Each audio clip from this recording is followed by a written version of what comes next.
I just think our team is just so together right now. The longer the season goes, the more these guys become more familiar with one another. Our camaraderie and our chemistry is just really good. It's really high. These guys are playing for one another. They believe in each other. They believe in what we're doing. They believe in what we're teaching. And these are the best players in the world. You know, they really are. The whole entire NBA is the best players in the entire world. So when you can do it together, who knows what could come of it, you know. This game makes me really proud knowing that I knew that we was going to get their best punch today, you know. And we hung in there. We never gave in. We never let go of the rope.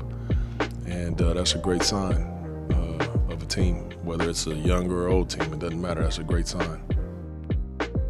This is Dorp Reed, and you're listening to The Briefcase with Casey Holdahl. Greetings, Blazer fans, and welcome to The Briefcase, episode 133 of The Briefcase, presented by our friends at Spirit Mountain Casino.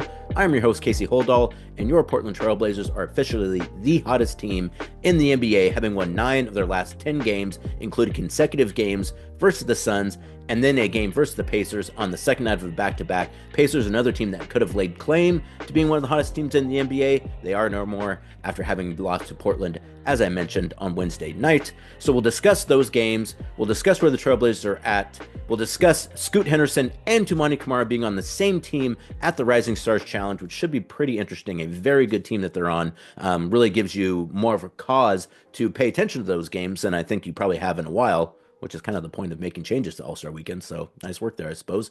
And we'll also briefly touch on the Trailblazers and how well they've been doing versus the spread on this edition of The Briefcase, presented by Spirit Mountain Casino. As I mentioned, the Trailblazers have now won 5 straight, including the last 3 games in 4 nights. 2 of those games versus the Suns. The first of those games on Saturday, February 1st, Trailblazers blowing out the Suns 127-108 Saturday night at Moda Center. Blazers never trailed after the first 3 minutes of that game, went up by as many as 27 points before coasting to the victory. That's something we've also seen in this run the Blazers have been on as of late in these 9 of 10 games that they've won, is not only are they winning these games, but in a lot of these games they're actually blowing the other team out, which, you know, that's something that the Blazers were having happen to them earlier on in the season. Now they're the team that's going out there and winning games by significant margins. 7 Blazers finished in double digits in that game, led by Deandre Ayton, who also has been phenomenal as of late. Deandre really one of the main reasons why the Trailblazers have had so much success recently. Deandre had 24 points on 11 of 12 shooting, so just missed 1 shot for Deandre. 7 rebounds, 2 assists, and a block in 33 minutes against his former team. His former team that's been pretty hard on him throughout the years too, so the fact that Deandre was able to go out, have some really nice games versus the Suns the last couple of days, I mean, one, it's great just because the Trailblazers needed those wins, and they're good wins versus a good team. But it's also nice to see a guy who, you know, is playing against his former team, having some success against that former team. So shout out to you, DeAndre. You've really been doing great lately. Jeremy Grant, 20 points on 50% shooting from the field, 9 and 9 shooting from the line, 3 assists and 2 blocks in that victory as well. Toumani Camara, who another guy who has really, his profile over, I would say, this last month, particularly these last 10 games, has really risen, really starting to get some of the credit that he deserves for the way that he's been playing as of late, or not even just as of late, but this season,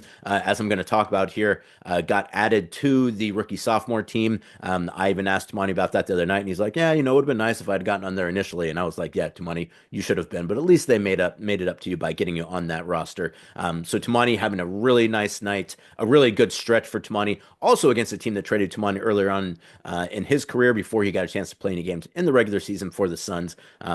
That trade turned out to be quite a good one for your Portland Trailblazers. Toumani finished with 18 points, 10 rebounds, and 4 steals in that game. Anthony Simons, 16 points, 7 assists, 4 rebounds. Shaedon Sharpe, 16 points off the bench. Scoot Henderson, 13 points, 9 assists, 3 rebounds, and 2 steals. Another very good game for Scoot as well, who's really, again, as we've talked about, since 2025 started, Scoot has really been on a different level. Again, I think another couple weeks, if you see it, you know, if he's able to continue this run through to the All-Star break and then on that long road trip at the end of February, then I feel like you really can start to say, like, this is who Scoot is. This isn't just kind of like a really nice stretch he's having. This is the actual player he is. Jason Quick had a nice article about kind of some of the conversations that Chauncey Billups has had as of late with some of the players and how some of those conversations maybe sparked some changes. One of those conversations with Scoot Henderson. So really glad to see what Scoot's getting right now. And also, too, I got to mention as well, Chauncey Billups has been doing a phenomenal job. Really deserves credit for the way this team is playing right now. Chauncey has also been a guy who's taken quite a bit of criticism throughout his time in Portland. And if you feel like that's something that's valid, cool. But you also got to give him his credit when the team is playing well. And Chauncey's, as I've mentioned a couple times as of late, Chauncey seems to be pushing all the right buttons. Really kind of, I wouldn't say he's taking some chances, but I think he's just kind of doing what he thinks he should do, without any kind of considerations for, well, how is this going to be taken, or who are you going to make someone mad? Are you going to offend someone? I think Chauncey at this point is just like, hey, it's my job. I'm going to do it the way I feel like it should be done, and he's been doing a great job with that. So you really hats off to Chauncey Billups for his performance as of late. So the Blazers do soundly defeat the Suns in that game, but the Suns that game playing on the second out of a back-to-back for Phoenix. And so you really feel like the next game, there's a day off. Both teams have Sunday off, and then they face off again on Monday.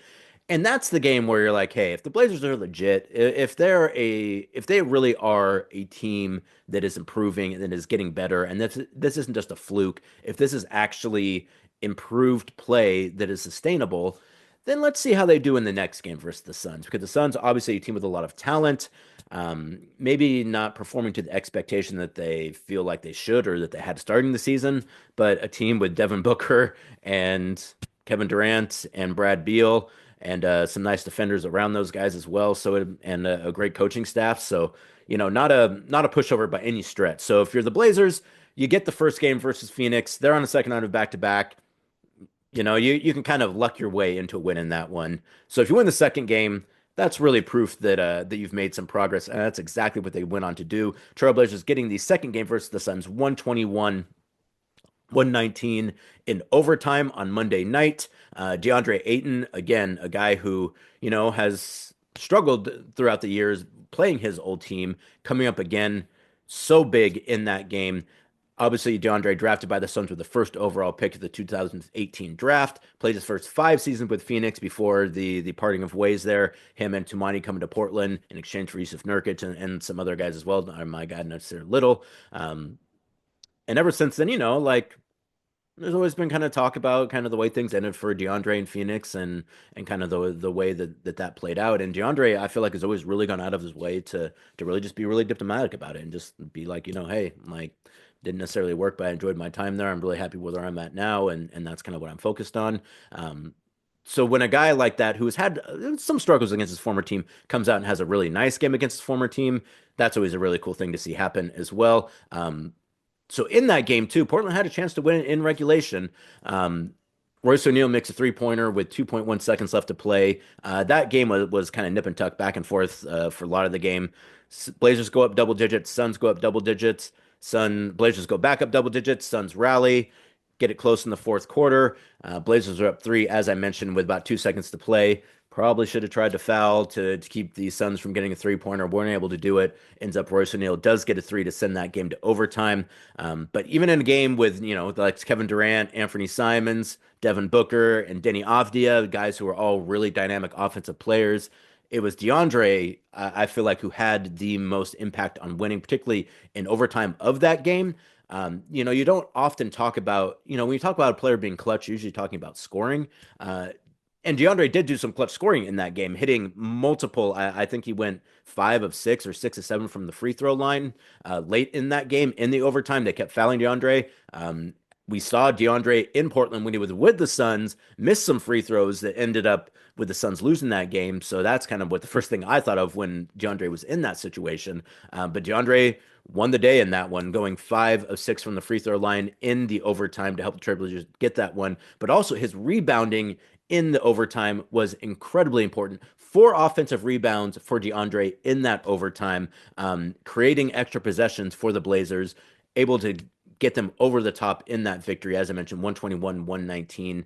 And, it just goes to show to something that, again, we've been talking about a lot in this run the Blazers have been on here in the last couple of weeks, which is that it's not necessarily like one guy just having a great offensive night and then kind of carrying that into a victory. It's guys doing different things here and there at different times and having a great night one night and then maybe just kind of a regular night the next night and not really being something where you're like, boy, they really lucked into it, or it was kind of a fluke, or they things lined up just right to allow them to get this victory. Like they're doing it in different ways every single night. But one of the most consistent parts of that has been defense. And that's something too where like, shots are going to go in on a night in and night out basis. Sometimes they're going to go in, sometimes they won't. But defense is something that you can pretty consistently rely on. And if you're again consistent from a defensive perspective, that's something that generally is not going to have a whole lot of variance to it. Like if you're playing against a team and they have a guy who's just hitting a bunch of contested shots, then what can you do? But for the most part, like it's not so kind of up and down like the offensive side is. Like you can have a great offensive night one night and then not such a great night the next night. With defense, though, it's like you can have a baseline there that puts you on a footing to win on a night in, night out basis. And that's what the Blazers have been doing as of late. The reason why they're winning these games is because of their defense. I mean, they're doing enough defensively to win these games. And as I mentioned, they're winning these games by significant margins, which again goes to show that, they're doing enough scoring. But the most consistent piece of it, the thing that you can rely on the most during this run for the Trailblazers has been their defense. And that was the exact same way in the overtime victory versus the Suns on Monday night. In that game, as I mentioned, Deandre, 6 rebounds, 4 on the offensive glass, and goes 5 of 6 from the free throw line in overtime, and 2 of 2 from the field to give the Blazers that victory. And again, you love to see a guy have success against his former team.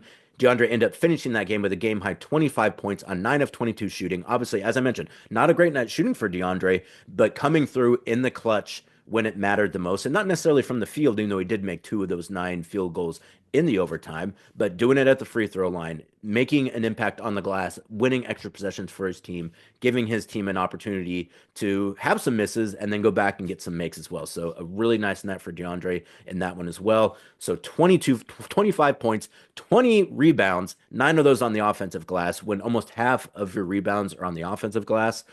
That's fantastic because, again, those are extra possessions you've created for your team. Defensive rebounds are great because they stop the other team from getting, obviously, additional possessions.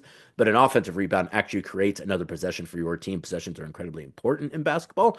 And the fact that DeAndre had 9 offensive rebounds in that game, creating multiple second chance opportunities for the Trailblazers in that game, one of the reasons why they were able to get that one as well.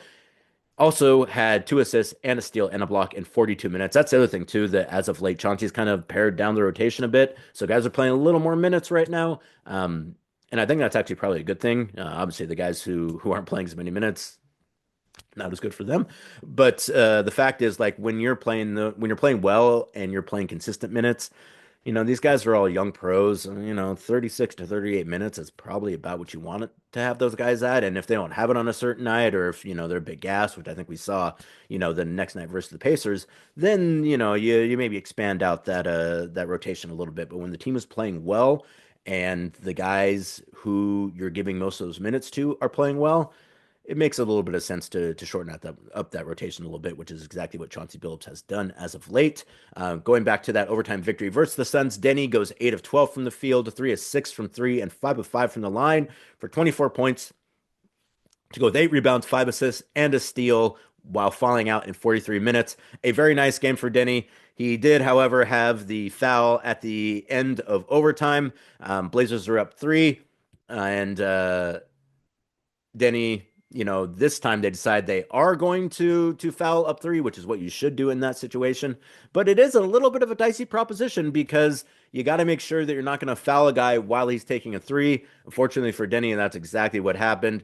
Ball gets to Devin Booker, just about the last guy you want to see shooting a clutch late game 3-pointer. Denny gets to him a little bit late, tries to foul him, does foul him, but not before Booker gets the shot up. Shot didn't go in. That would have been the worst possible situation, was for the shot to go in and to get a free throw. The second worst possible option is what happened. He misses the shot, but he does get 3 free throws. But fortunately for the Trailblazers, he makes the first 2 and misses the third. Trailblazers end up winning that game because of it. And again, that's something that, Devin Booker, he also set the record for scoring as a Phoenix Sun in that game. So for the Blazers to win that game with a big night from DeAndre, while it's a big historical night for Devin Booker, who also is an elite scorer, but isn't able to make all three free throws to give his team a chance to win that game. Just the whole totality of it, really an interesting game, and really kind of makes you feel even better for the Trailblazers having gotten that one. Toumani Camara, also mentioned, a part of that Suns deal, who has really, I mean, you can't, it almost feels like we're to the point now where it's like, I don't know how many more superlatives I can say about Toumani, because he's been so good. He deserves all of them. It's not like he's undeserving. He's not. I'm just not creative and talented enough to think of new ways to talk about all the great things that Toumani is doing. So we're kind of reverting to old things, and just mentioning over and over again how great he's been, and how this really feels like it's just kind of the start for Toumani, and how the idea of just being like a really good defensive player who also just kind of gets things here and there offensively, maybe too low of an expectation for Toumani, because he's really been on another level as of late. He also had a very nice game versus his former team, technically his former team. I mean, he played summer league for him, never ended up playing in the actual regular season for them. But he went 5 of 7 from three in that game to finish with 17 points, to go with 5 rebounds, and assists, and a steal, and a block in 45 minutes. Two's 3-pointers in that game were incredibly important. I asked Mike Budenholzer about Toumani after that game, because I wanted to kind of get some quotes from him about defense. And Bud's first comment was like, he's like, yeah, I mean, defensively he's great, but he roasted us on the offensive end. Those 3-pointers for the Trailblazers in that game were incredibly important, because of a couple other guys really didn't kind of have it going from deep. So to have Toumani have a great game like that, really just icing to get that much scoring from Toumani as well, when he's already playing fantastic defense. Scoot Henderson came off the bench on his 21st birthday. Happy birthday, Scoot. 15.6 assists and a steal in 22 minutes. Ant Simons gets a double-double with 13 points and 10 assists, while also getting 2 rebounds and 2 steals. Jeremy Grant, who's also been on a nice little low-key run as of late, 14 points, 4 assists, 5 rebounds, the last of which sealed the victory for the Trailblazers. So the Blazers get that game versus the Suns, win consecutive games versus the Suns, end up splitting the season series versus the Suns, with both teams getting their wins on their home floor. That extended Portland's win streak to 4 games, with a game versus the Pacers the next night, second night of back-to-back for both teams on Wednesday. So the Blazers get the victory, their second consecutive victory versus the Suns on Monday night. Meanwhile, the Pacers get a victory versus the Utah Jazz in Salt Lake City on Monday night as well. So they get to Portland Tuesday night.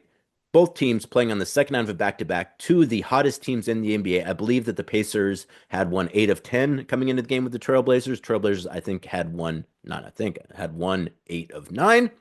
So the battle for which team would be the hottest team officially in the NBA happened at Moda Center on Tuesday night, and the Trailblazers came out on top of that game, 112-89 at Moda Center Wednesday night. 2 of the hottest teams in the NBA. 48 minutes later, your Portland Trailblazers, now the official hottest team in the NBA, extend their win streak to 5 games and have now won, as I mentioned, 9 of 10, which is the first time they've done that since 2021, with a wire-to-wire victory versus the Pacers. Not many wire-to-wire victories for the Portland Trailblazers this year. I mean, before the start of 2025, not many victories for the Portland Trailblazers this year, let alone wire-to-wire victories. They did get one versus the Pacers on Wednesday night. Pacers also, as I mentioned, on a win streak in that game as well. They had a 4-game win streak going into that game. Theirs was not extended. The Portland Trailblazers was. Blazers never trailed in that game, but it was very close going into the fourth quarter. Only a 6-point game with about 7.5 minutes to play in that one. And it seemed like it was kind of starting to go Indiana's way. I remember sitting on press row and thinking to myself, like, yeah, the Blazers don't kind of sharpen up a little bit here, they're going to end up losing this one, because it seems like the Pacers were kind of just making enough progress. Both teams really tired. I was talking to a couple players after the game in the locker room, and they were just like, I was completely zapped in the fourth quarter of that one. I believe Denny was like, I couldn't even feel my legs at one point in time in that game, because I was so tired. And you can even just feel it in the arena too. It was like one of those games where, like, you could tell the Pacers were tired, you could tell the Blazers were tired, and it's going to come down to, which team, not to be trite, but which team wants it more, which team is going to make a few plays here and there that are going to carry them over the top. and the Trailblazers ended up being that team. And as I mentioned, the Blazers didn't trail in that game, but they're up 6 with about 7.5 minutes to play. But there was a possession, too, where the Blazers missed multiple shots, but Scoot Henderson gets back-to-back offensive rebounds. Once again, offensive rebounds being the key to the Blazers getting a victory, creates multiple possessions, ends up with Anthony Simons getting a runner. Kind of felt like you deflated the Pacers in that one, making them play off their defense for 24 seconds. Scoot gets the rebound, have to play for another 14 seconds. Scoot gets another rebound, have to play defense for another 14 seconds. And then the Blazers end up getting that one with a with an Ant floater. And then I believe Scoot might have, or there was, I think maybe Toumani hit a 3-pointer on the next possession as well. Long story short, after Scoot had those 2 offensive rebounds, after Ant got that floater, that started a 13-2 run for the Trailblazers midway through the fourth quarter that kind of blew the game open. The Blazers, I think, had led by as many as 15, but they ended up leading by as many as 25 points in that game, ended up winning by 23 points. Even though, as I mentioned, they were only up 6 midway through the fourth quarter. I mean, you might look at the score at that game and assume that the fourth quarter was kind of the game was over. That was not at all the case. Blazers had to gut that one out in the fourth quarter. They were able to do that again, not necessarily because they were making a lot of shots or a bunch of tough shots or their offense was really rolling, even though it was actually rolling in the fourth quarter. I believe they shot better than 60% from both the field and from 3 in the fourth quarter. But it was really about making those kind of hustle plays, getting those extra possessions, which they were able to do in that one because of Scoot getting those offensive rebounds. So the Trailblazers end up winning that game by a rather large margin. Again, the Blazers, against a very good Pacers team that's had a lot of success as of late, not only winning that game, but end up blowing them out in that game. Blazers, as I mentioned, shoot 62% from the field and 63% in the fourth quarter to outscore the Pacers by 11 in the fourth to come away with that 23-point win. Ant led all scorers with 22 points. Again, Blazers end up scoring 112 in that game. Their leading scorer had 22 points, which is a nice night, obviously. But that's not like a crazy wild night. Again, it's not like Ant just like went nuclear out there and was able to lift the Blazers. He had a very nice 22-point, 8-16 shooting night from the field, 4-9 from 3 to go with 7 assists, 3 rebounds in 32 minutes. Jeremy Grant, as I mentioned, scored 9 of his 20 points in the fourth quarter. A really nice late possession for Jeremy Grant. I think he drew an offensive foul and then got a 3-pointer late to really help the Blazers get over the top in that one. Jeremy, we're around the trade deadline. People can say what they want about Jeremy. He's a very useful player for this team. He's loved in the locker room. He's a guy who brings value to any team he's on, and we saw Jeremy's value in that game versus the Pacers on Tuesday night. He also had 2 rebounds and assists and a steal in 31 minutes in that game. Scoot Henderson goes 7 of 13 from the field, 3 of 5 from 3. Scoot's 3-point shooting as of late as well. Probably one of the biggest changes for the Trailblazers outside of their defense just becoming elite is the shooting and just the kind of the all-around offensive game of Scoot Henderson, but particularly the shooting has really been something that, we really didn't see a whole lot of last year in the first couple months of the season. We've seen it a lot as of late. And again, if he's able to keep that up, you really get back to kind of the expectations you had for Scoot when he was coming out of the Ignite, not so much kind of what people were saying about him after the first few months of this season. So that's been really great to see. And again, no reason. I think at this point too, like it's been long enough where maybe it doesn't stay at this level, but I think it's pretty fair to assume that it's going to stay at least at a level better than what it was before the start of 2025. Maybe he's not going to shoot 43% from 3, which I think is what he's been shooting in the last, again, since maybe 2025. But I imagine he's probably going to be better than like 30% shooting, which is what I think somewhere around where he was at last year. So if he can even be like 33, 35%, that's great for Scoot. That's all you need to just kind of keep teams honest. Obviously, if it's any better than that, it's a much added bonus. But if he's just able to be an average 3-point shooter, which at this point I think you feel very confident saying that Scoot is bare minimum an average 3-point shooter, that's a very good development for Scoot Henderson and the Trailblazers. Scoot 17 points, 8 rebounds, 5 assists, and a steal in 27 minutes in that game. Shaden 17 points, 4 rebounds, 3 assists, 3 steals and an assist. A lot of lobs in that game as well. I think Shaden even threw a lob in that game. Toumani caught a couple lobs in that game. The Blazers have not historically, as of late, been a team that throws a lot of lobs. This season's been different, though. They have done a much better job with that. I feel like Ant, Scoot, Shaden, even guys like Jeremy. Delano is obviously great at it. When you got a guy in Rob Williams who's down there, you just want to throw a lob because you know you have a guy that can finish it. I feel like Toumani has really improved his finishing at the rim as well. Scoot has done a really nice job of throwing those, and Shaden had a couple really great dunks in that game as well. So you saw a little bit of everything if you came out to the second out of back to back in that one. A Monday, Tuesday back to back, that can be a pretty tough back to back for a lot of reasons. Especially when you have a game on Saturday and they're like, hey, folks, come on out to the Moda Center again on Monday and Tuesday. Please purchase tickets. That can be that's one of the reasons why, even though it's great for travel, teams sometimes I think are a little when it comes to those all home back to backs, because I think it'd be a little hard to get people in the building. But we had great fan support or last since I've been playing better basketball. I thought the arena was fantastic in all these games, even if some of the numbers might not be sellouts. And I will say also the Portland Trailblazers, one of the team that's actually being honest about their attendance. I've seen some things. Well, I'm not even going to get into it. All I'll say is the Trailblazers are being honest about their attendance. So when they say, there's 16,000 people on the house, that's about how many people are there.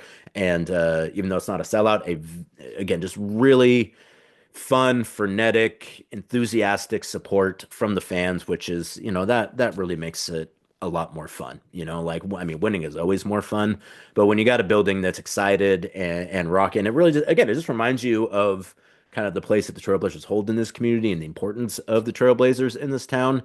And when things are going well, people want to be a part of it. Fans want to be a part of it. And so, it's one of those things too, that when you have been on a run, when you've been losing a bit, which the Blazers have been on for the last couple seasons, you can kind of start to forget a little bit, kind of like what does it feel like to just have sustained, consistent success?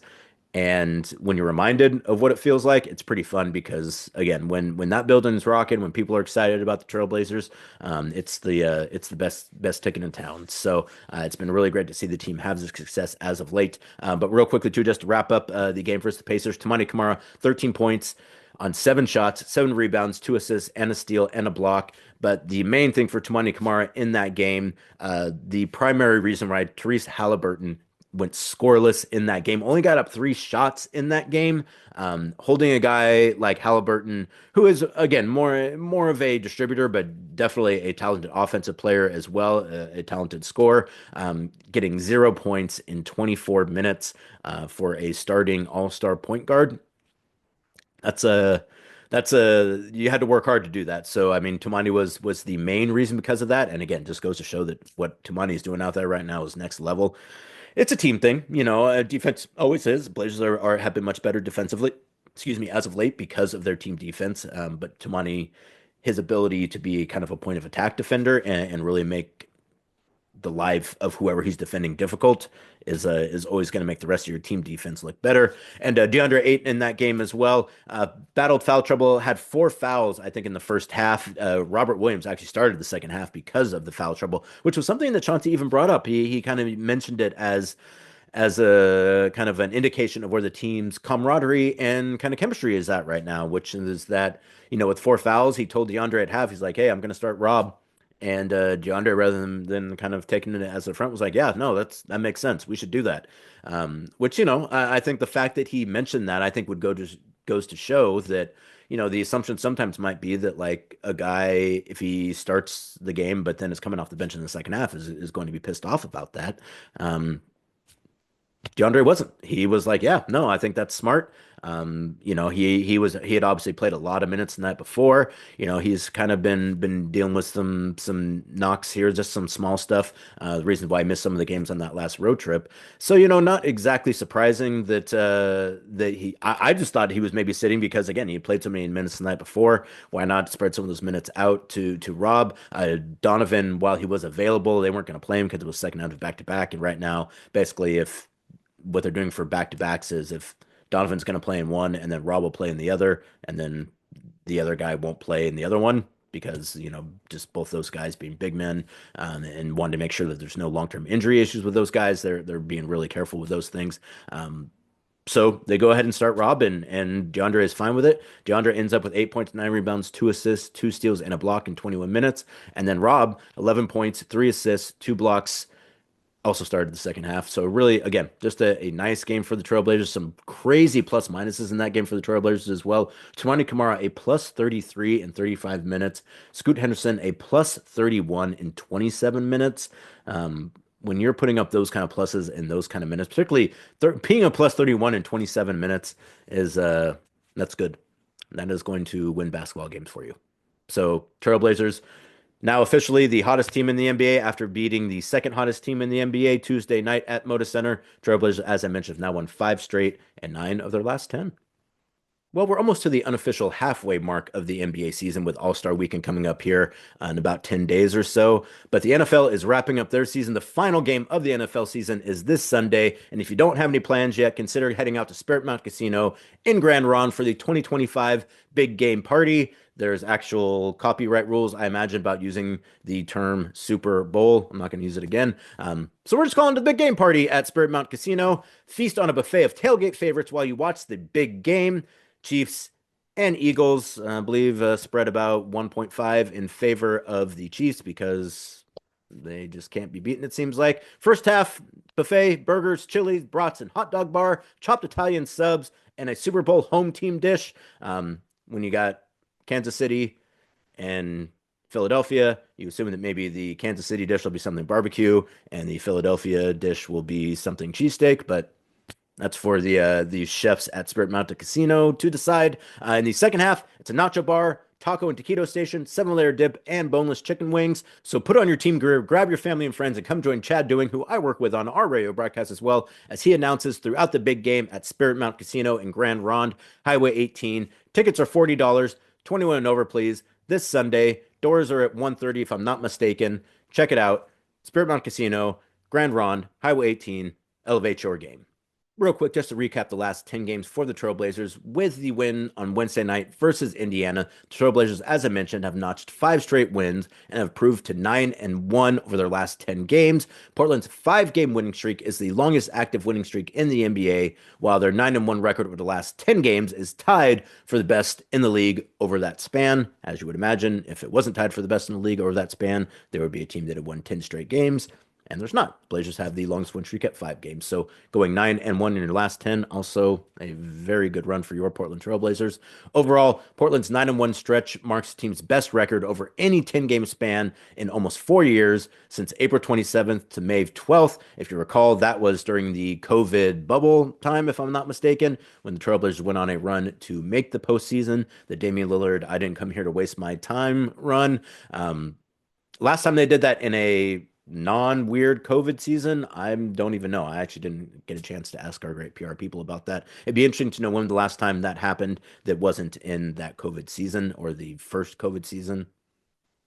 Just forget about all those years anyways. Trailblazers defense, as I've mentioned, has been the main reason they've had success over these last 10 games, and actually just in the year of 2025, when they've been playing much better basketball. Even if they're not winning 9 of 10 games, they've still been playing much better ball since the calendar turned to 2025. But over the last 10 games, Portland leads the NBA in defensive rating, in opponents' points per game, in opponent three-point percentage, and opponent assist and rebound percentage. So the Blazers getting it done on the defensive end, which, when they brought in Chauncey Billups, the main charge was, we need to get better defensively. We're never going to get to where we want to go if we're just a team that, obviously scoring is more important in the NBA. I think that that's a fair statement to say.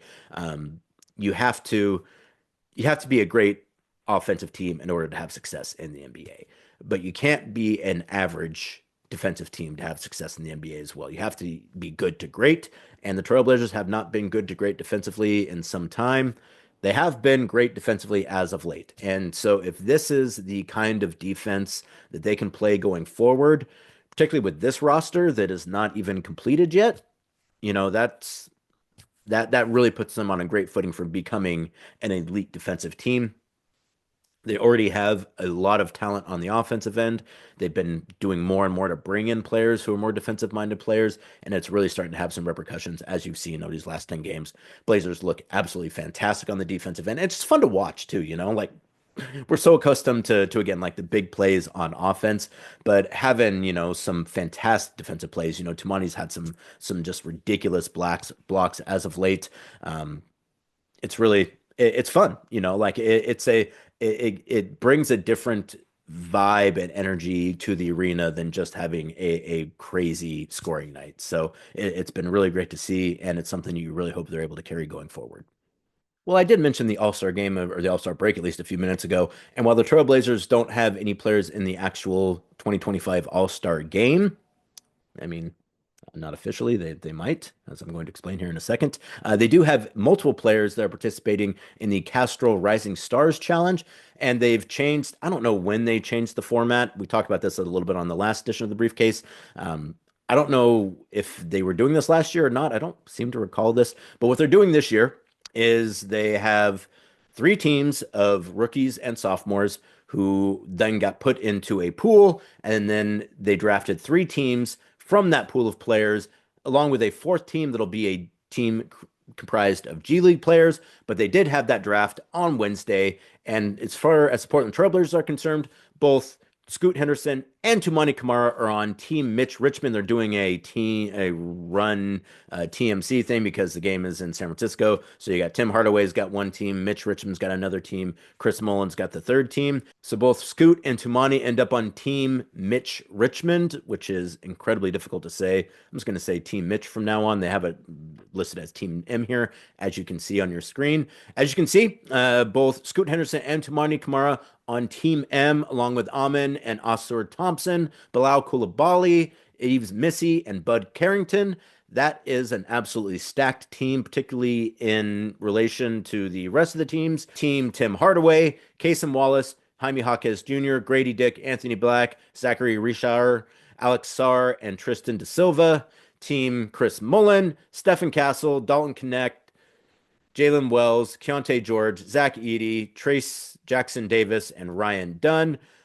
Good teams there, but man, Team M defensively is going to be an absolute terror. Obviously, we are well versed in what Toumani Camara can do on the defensive end. Amin Thompson, already one of the best defensive players in the NBA in just his second season. Bilal Coulibaly, another guy who is just a pest defensively. Bud Carrington, a very nice player in his first season. Bud Carrington, the player that the Blazers ended up trading the pick that became Bud Carrington in the deal for Denny Avdia. And then Yves Missy, a guy who's been a great shot blocking center for the Pelicans. That team, to me, is considerably better than any of the other teams. I don't know enough about the G League, where Bryce McGowan's your Portland Trailblazer and Rip City Remix two-way player is on that team. Jeremy Lin is coaching that team. J.D. Davis, Mac McClug, Bryce McGowan's, Leonard Miller, Dink Pot, Reed Shepard, and Pat Spencer are the G League team. But if you ask me, Team M is considerably better than the other teams. And again, particularly defensively, like I know people aren't necessarily going to an all-star game to see defense. You are going to see some lockdown defense from Team M in that game. I think they're going to be the team that comes out of the Castrol Rising Stars Challenge. And the way it works this year is that the team that wins the Rising Stars Challenge goes on to play in the similar tournament that they're having for the NBA All-Star game this year. So I guess to back up here real quick. So for the Rising Stars Challenge, obviously there are four teams. Two teams, they have a semifinal and then a final. The team that wins the final plays in the All-Star Saturday or Sunday night versus the three teams comprised of actual NBA All-Stars. And I think it's really conceivable that the team that wins the Rising Stars Challenge could go in and beat the other All-Stars. Those teams are going to be drafted. They're probably doing that sometime on TNT, which is well, I don't know what they're doing in terms of drafting the All-Star players. I actually didn't know that they were even doing the Rising Stars draft until basically about 5 minutes before it started on Wednesday. But either way, the team that wins the Rising Stars tournament will have a opportunity to play in All-Star Sunday night versus the actual NBA All-Stars. And knowing the way that NBA players generally treat the All-Star game, if the guys who come out of the Rising Stars Challenge take it serious and take care of themselves throughout the rest of All-Star Weekend, they got a good chance to win that game. Obviously, they don't have the same level of talent, but it ain't always talent that wins in the NBA. As you see, you can turn on any game on any night in the NBA, and there's a good chance you will see a team that has less talent get a win versus a team with more talent, just by playing hard and playing the right way. If the Rising Stars team, and again, I guess I probably shouldn't jinx it, but I think it will be Team M. If they're able to come out when you got guys like Toumani and Amin who can go out and really make life difficult for opposing players on the offensive end, they're not accustomed to necessarily playing hard in an all-star game anyways. There's lots to do in San Francisco. There's lots of events at All-Star Weekend. Usually the rookie sophomore guys are not necessarily the guys who are at a lot of those events. I mean, they do go to those events, but they're not getting invited necessarily to the bigger things. They don't have maybe the same level of sponsorship requirements and activations that some of the actual all-star players have. So again, if they go out and take it seriously, if they don't party too hard, if they maybe even get in a little bit of practice between whoever wins the Rising Stars Challenge on Friday and the game on Sunday, they might go out there and win that thing. There's a cash prize as well. I mentioned Toumani mentioned he's like, I want to get that money. I asked both Scoot and Toumani about being on the same team. They're very excited about it, and they also too they recognize that they actually have a chance in that team to maybe go in and give the All Stars a real difficult game, and heck, maybe even win the whole thing, which I think would be. I mean, like on one hand, it would maybe a little embarrassing for the NBA, but I think it would also be really exciting. It would be really interesting. And I think it would be a good reminder to the other guys that, like, hey, if you're not going to come out here and play your best, you're going to get beat by a bunch of rookie first and second year guys. And that might be a little bit embarrassing for you, which maybe that's what the NBA All-Star game needs, is a little more little more pride on the line than we've seen as of late, because that's been the biggest argument about the NBA All-Star game, is that it just doesn't seem like guys are really putting forth their best effort, which, you understand. It's a long season. It's an all-star game.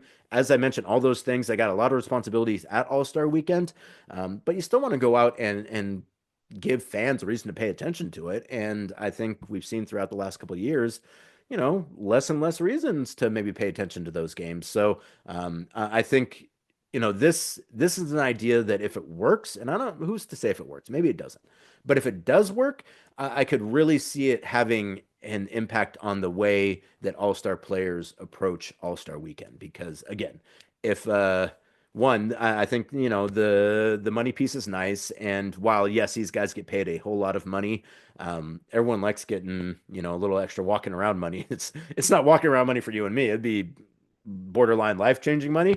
But for them, it's a relative thing. But guys still want that money. I've seen enough guys put bets down throughout the years too on shooting games to know that, like, if you got a lot of money, you're still competitive and you still want to win, and you don't want to get embarrassed. So I think if it works, it'll be a cool little change. If it doesn't work, maybe back to the drawing board on that. But whatever they do, they can need to figure out something and stick with it. Really, that's probably another piece as well, is that at this point in time, it feels like there's too many changes from year to year. So whatever they decide they are going to do, whatever they feel like has something that works, they need to just kind of stick with it for a while. The other thing about this too is they're, at least in the Rising Stars game, and I assume this is for the actual NBA All-Star games as well, which they need to also tell me how I'm supposed to talk about that. If it's not an NBA All-Star game, there's multiple games now. So, like, is it just All-Star Sunday night? Is that what we're calling it? Anyone from the NBA who happens to be watching this, I apologize, but also please let me know what you want me to call it. But the other part of that is that they are now playing to a score. So for the Rising Stars Challenge, I think for the semifinals, they're playing to 40. For the finals, they're playing to 25.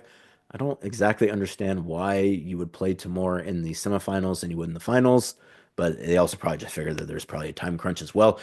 So I assume they're also going to be doing that for the actual NBA All-Star games. But again, I don't know that exactly for sure. It feels like some of the stuff is a little,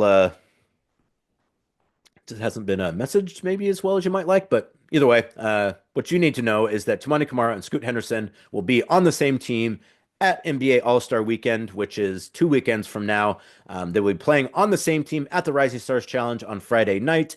If they win the Rising Stars Challenge tournament, then they will play on Sunday night versus the NBA All-Stars in the NBA All-Star Game tournament Sunday night, which is what I'm going to call it. So, reason to watch on Friday at All-Star Weekend, and hopefully reason to watch on Sunday as well.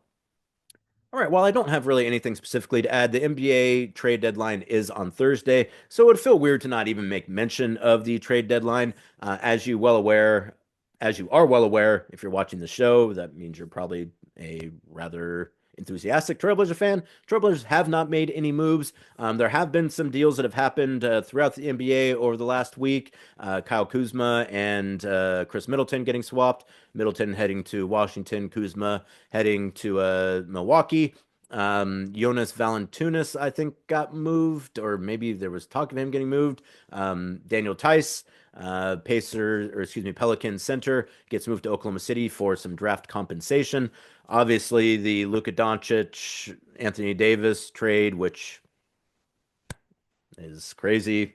I don't understand it. Los Angeles Lakers, once again, fall into one of the best players in the NBA. There's been so much discussed into that trade. You definitely don't need my take on it other than I don't get it. Nothing to report yet for the Trailblazers. And to be perfectly frank, no one's told me anything. I don't have any inside information, other than kind of the things you glean from just having worked for a team for a long time and just covering the NBA for a long time. Feels pretty quiet in Portland. I don't think that has a whole lot to do with the way the team has been playing as of late. As in, I don't think they were like, well, we had some deals we would have done, but since we've won 9 of 10 now, we're not going to do those deals. I don't get the sense that that is all the case. I just don't think that they've probably gotten anything they feel like is worth doing as of yet. And granted, the deadline is Thursday at noon, noon Portland time, that is. And so there's still plenty of time for something to happen. But as of right now, nothing has happened. And it seems pretty quiet on that front. Now, what I would say about it being quiet is that Joe Cronin has done a fantastic job throughout his time as Portland's general manager of keeping things on the low before they happen. Like, obviously with the Dame stuff, like that was kind of loud because, that's just the way it played out. But even at the end, when he got moved to the Bucks, like that wasn't necessarily something that people had talked about until it actually happened. So Joe and his staff do a really good job of kind of keeping those things under wraps and close to the vest. And so if something does happen, not having heard about it makes some sense because that's generally how they've conducted business throughout the years. There's always a possibility that something will happen. But as of right now, I just don't. I don't get the sense that there's anything that's kind of like imminent. But we'll know more here in not too awful long. As I mentioned, the trade deadline expires at noon on Thursday, and after that, your roster not locked in. I mean, you can add 10 guys and whatever. You can sign players who have been waived, which I assume there probably will be some players who will be waived. Blazers are at 50-man roster already. I can't imagine they're probably going to be going out and signing guys just for the rest of the season. Though again, who's to say? If someone hits a waiver wire that they like, that they feel like might be able to help them long term, then I know that they would go out and do that. But otherwise, it just seems to me like the most likely option at this point is that the team as currently constructed for the Trailblazers right now will be the same team as they are at 12:01 on Thursday afternoon after the deadline expires. And finally, real quick, in your betting on the Blazers segment, while the Trailblazers have won 9 of their last 10, they have covered all 10 of those games versus the spread. Trailblazers 10-0 versus the spread in their last 10 games. Even though they did lose one of those games, it was to the Oklahoma City Thunder. It was a rather close game. They were 10-point underdogs, or excuse me, they were 13.5-point underdogs in that game and lost by 10. So they have covered in all those games. They were 5.5-point underdogs to the Pacers and won that game by 23. I couldn't believe they were 5.5-point dogs to the Pacers, by the way. The Pacers playing on the second half of back-to-back. Blazers second half of back-to-back at home. Usually get like 2 or 3 points for just being at home. So if that game was on the road, would the Blazers have been an 8.5-point dog in Indiana? That seems too much to me. Also, 5.5 for the Blazers playing really good basketball Just seems weird to me. But hey, if you're someone that's been putting money on the Trailblazers, congrats to you because you have been doing very well as of late. As I mentioned, 5.5-point dogs to the Pacers, end up winning that game by 23. 5-point dogs in both the games to the Suns, end up winning the second one in OT by 3 points, or excuse me, by 2 points. End up winning the first one by 19 points. They were also 5-point dogs to the Orlando Magic, which again, I think I actually talked about this on the last show. How they're 5-point dogs to the Orlando Magic, a team that they beat in Orlando by 20-something points a week prior, not playing especially good basketball, coming into Portland, a team that is playing some pretty good basketball. Why they were 5-point dogs in that one is beyond me. But again, who cares? If you're making money on it, that's fantastic. Trailblazers have been covered in their last 10. And with 22 wins now, the next time they get a victory, they will surpass their win projection of 22.5 wins that was made at the beginning of the season, as we've talked about over and over and over again on this segment. Trailblazers have been ahead of schedule on that all year long. That has really sped up precipitously, obviously, having won 9 of 10. So Trailblazers now with 22 wins. The next win they get will pay out the over for those of you who bet the Trailblazers to win more than 22.5 wins this season. Those of you who did lay that bet, congratulations, you are going to win. Shout out to you. Those of you who do not lay that bet, hopefully you're Trailblazer fans and you're just happy they're winning anyways. But if not, at least you don't have to sweat that one out. I would say you've known for probably the last couple of weeks that one probably wasn't going to pay. And for me, once I know a bet's not going to pay, you leave it in the past. That money is gone. Time to move on to other things.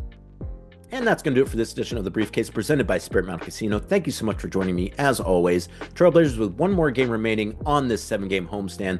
Thursday night versus the Kings at Moda Center. 7 o'clock start time on KATU 2.2, Blazer Vision, and Rip City Radio. Then the Blazers head out, face the Timberwolves on Sunday, and then the Nuggets in consecutive games on Monday and Wednesday before heading into the All-Star break. So come on out to the Moda Center one more time before the Trailblazers head out.